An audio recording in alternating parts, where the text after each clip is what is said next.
और 313 है जनाब मोहम्मद रसूलुल्लाह सल्लल्लाहु अलैहि वसल्लम के साथ 313 जानिसार हैं और सामने 1000 का लश्कर मौजूद है। यहाँ 313 है, गरीब है, भूखे हैं, बेचारे कमजोर है, 313 की जमात है और वो भी लड़ाई के इरादे से नहीं निकले हैं बल्कि काफिले के मुताल्लिक निकले थे। 313 की जमात है, सामने 1000 का लश्कर है और सारे मक्के के जवान हैं, मक्के के सरदार हैं। अल्लाह के नबी को जब मालूम चला था तो आप सल्लल्लाहु अलैहि वसल्लम ने फरमाया था ऐसा लगता है कि मक्के ने अपने कलेजे के टुकड़ों को निकाल दिया हो। यहाँ 313 मुसलमान हैं और सामने 1000 का लश्कर है। इमाम कायनात जनाब मोहम्मद रसूलुल्लाह सल्लल्लाहु अलैहि वसल्लम सजदे में गिर जाते हैं और अल्लाह ताला से दुआ करते हैं, अल्लाह ताला से फरियाद करते हैं, अल्लाहुम्मा अंजिज़ली मा वअदतनी, अल्लाहुम्मा अंशुदुका अहदका व वअदक, अल्लाहुम्मा इन तहलिक हादिहिल इसाबतुल यौम ला तुअबद बाद।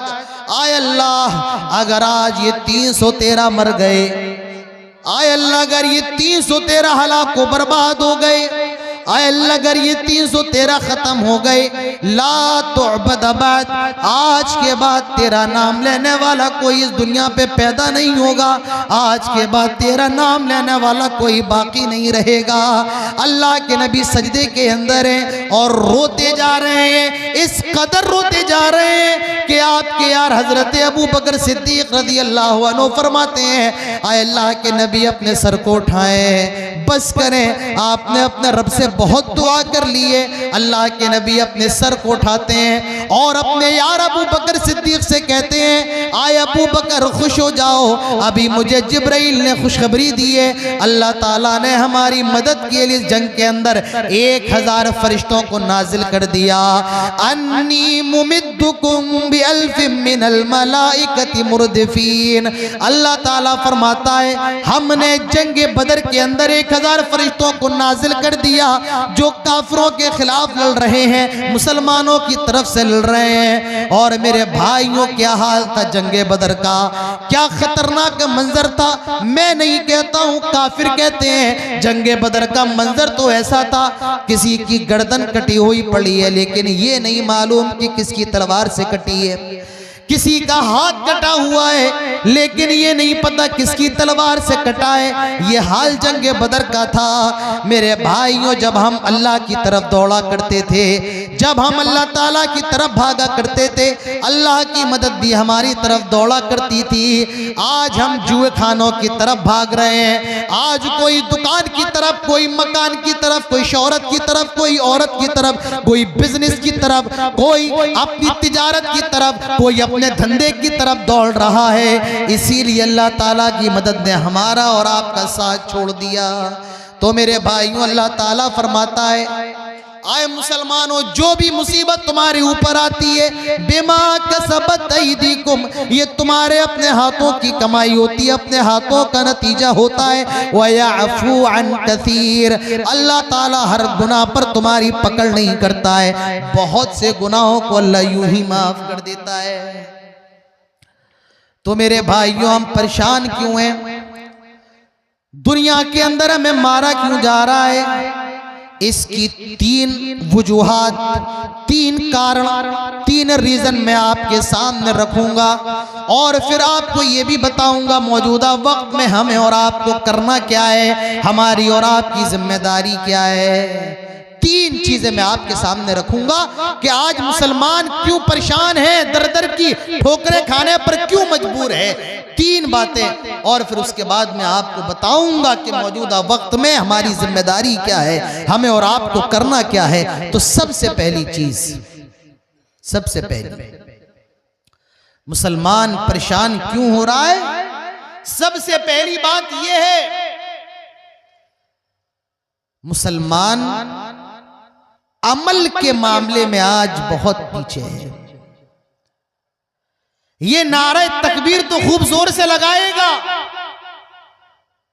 जलसे करवा लो, बहुत शौक से जलसों के अंदर आएगा, लेकिन जलसा गुजरने के बाद जो फजर की नमाज आती है, पूरा का पूरा गांव सोया पड़ा रहता है, कोई फजर की नमाज में आने के लिए तैयार नहीं होता है। मुसलमान को चीखने चिल्लाने का बड़ा शौक है, लेकिन मेरे भाइयों दाढ़ी इनके चेहरों पे आपको नजर नहीं आएगी। मुसलमानों को जोर करने का बहुत शौक है, लेकिन वो मदरसों के लिए, मस्जिदों के लिए 1 रुपया भी देने को तैयार नहीं। तो सबसे बड़ी खराबी हमारे और आपकी यहाँ किस चीज की है? अमल की खराबी है, अमल नहीं। कुरान उठाइए, कुरान मजीद के अंदर सबसे छोटी सूरतों में से एक सूरत है, और उस सूरत का नाम सूरतुल असर है, जिसके बारे में इमाम शाफी फरमाते हैं अगर पूरा कुरान नाजिल ना होता और सिर्फ यही सूरतुल असर नाजिल हो गई होती तो ये भी इंसानों की हिदायत के लिए और इंसानों की कामयाबी के लिए काफी थी। अल्लाह ताला सूरतुल असर में इरशाद फरमाता है, वल असर, कसम ज़माने की कसम है, वक्त की कसम है, असर की, इन्नल इंसान लफी खुस्र, जितने भी इंसान है सारे के सारे खसारे के अंदर, बर्बादी के अंदर, घाटे के अंदर, हलाकत के अंदर, तबाही के अंदर है। अमीर भी खसारे के अंदर है, गरीब भी खसारे के अंदर है, काला भी खसारे के अंदर है, गोरा भी खसारे के अंदर है। मेहनत मजदूरी करके अपने बच्चों को 2 वक्त की रोटी खिलाने वाला, अपने बच्चों को एक जोड़ी कपड़ा पहनाने वाला भी खसारे के अंदर है, और बड़ी बड़ी कंपनियों का मालिक, मीलों का मालिक, बड़े बड़े बंगलों का मालिक भी खसारे के अंदर है। इन्नल इंसान लफी खुस्र, पूरी दुनिया के लोग खसारे के अंदर, बर्बादी के अंदर, घाटे के अंदर है। इल्लल्लज़ीना आमनू, मगर जो ईमान लेकर के आ जाएं, अल्लाह पर ईमान लेकर के आ जाएं, अल्लाह के रसूल पर ईमान लेकर के आ जाएं, अल्लाह की किताबों पर ईमान लेकर के आ जाएं, तकदीर के अच्छे बुरे पर ईमान लेकर के आ जाएं, क़यामत के दिन पर ईमान लेकर के आ जाएं। इल्लल्लज़ीना आमनू, जो ईमान लेकर के आ जाए। अल्लाह ताला पहले फरमाता है सारे इंसान खसारे के अंदर, घाटे के अंदर है। इल्लल्लज़ीना आमनू, मगर जो ईमान लेकर के आ जाए वो खसारे के अंदर नहीं है। और ईमान के फौरन बाद अल्लाह ताला फरमाता है वअमिलुस सालिहात, और जो नेक अमल कर ले। अल्लाह ने अमल साले को ईमान के साथ जोड़ दिया है। मालूम ये चला आए मुसलमानों, सिर्फ ईमान लेकर के आ जाना, सिर्फ अपनी जुबान से ला इलाहा इल्लल्लाह का इकरार कर लेना, मुहम्मदुर रसूलुल्लाह का इकरार कर लेना, ये काफ़ी नहीं है, बल्कि इस्लाम लाने के बाद आपको दीन पर अमल करना पड़ेगा, आपको नमाजों की पाबंदी करना होगी। अल्लाह ने अगर आपको पैसा दिया है और आपके माल और दौलत पर ज़कात फर्ज है, आपको ज़कात भी देना पड़ेगी। अल्लाह ने आपको इतना ज़्यादा नवाजा है, आप खाने काबा का हज करके आ सकते हैं। अल्लाह ताला फरमाता है तुम्हें खाने काबा का हज भी करना पड़ेगा, तुम्हें सदका व खैरात भी करना पड़ेगा। मेरे भाइयों, अल्लाह ताला ने ईमान के साथ अमल को जोड़ दिया है, इसीलिए फरमाया वअमिलुस सालिहात, आपको नेक अमल भी करना पड़ेगा। आज हमारे गांव चले आओ, अररिया चले जाओ, पूर्णिया चले जाओ, खैरूगंज आ जाओ और अपनी मस्जिदों का हाल देख लो। मेरे भाइयों, हमारी मस्जिदें वीरान पड़ी हुई हैं, कोई नमाजी नमाज पढ़ने को तैयार नहीं। फजर की नमाज में आ जाओ, मैं अगर आपके मुअज्जिन साहब से सवाल करूं, ये बताओ फजर की नमाज में कितने लोग आपकी मस्जिद में आते हैं? अल्लाह की कसम खा करके कह रहा हूं मेरे भाइयों, मुअज्जिन इमाम साहब का सर शर्म से झुक जाएगा और उनका जवाब ये होगा मौलाना आदिल साहब कभी तो एक सफ हो जाती है, कभी आधी सफी रहती है, और कभी ऐसा गमनाक अलमनाक मौका भी आता है कि मुझे और 1-2 लोगों को फजर की नमाज पढ़ना होती है। मेरे भाइयों, नमाज इतनी अहम चीज़ है। अल्लाह के नबी इरशाद फरमाते हैं अस्सला, अल्लाह के नबी इरशाद फरमाते हैं बैनल अब्दी वल कुफ्री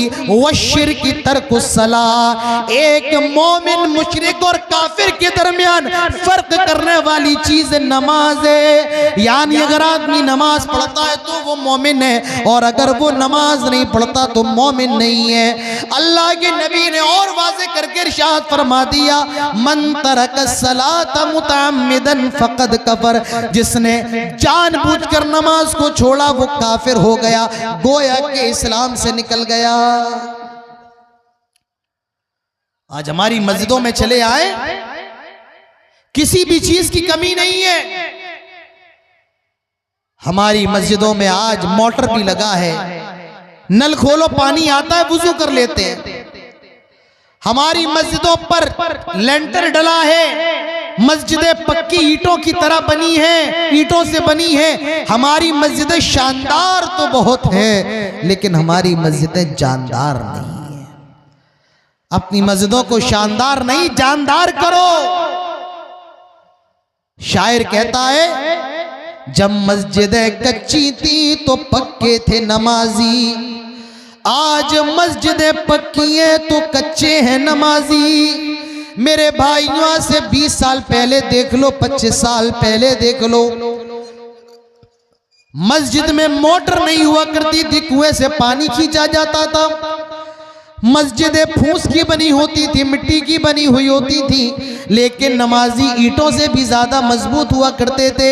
आज मस्जिदें तो ईंटों की हैं, लेकिन नमाजी मिट्टी से भी ज्यादा कमजोर हैं। अपनी मस्जिदों को आबाद करो मेरे भाइयों। शायर कहता है मस्जिद तो बना दी शब भर में ईमा की हरारत वालों ने, मस्जिद तो बना दी शब भर में ईमा की हरारत वालों ने। दिल अपना पुराना पापी है, बरसों में नमाजी बन न सका। अल्लाह ताला फरमाता है वअमुर अहलका बिस्सलाह वस्तबिर अलैहा। आए लोगों, अपने घर वालों को नमाज का हुक्म दो। अगर आप नमाज पढ़ते हो तो इतना ही नहीं, अपने बच्चों को भी नमाज पढ़ना सिखाओ, अपने बच्चों को भी मस्जिद में लेकर के आओ। अल्लाह के नबी इरशाद फरमाते हैं मुरू औलादकुम बिस्सलाह वहुम अबनाउ 7 सिनीन।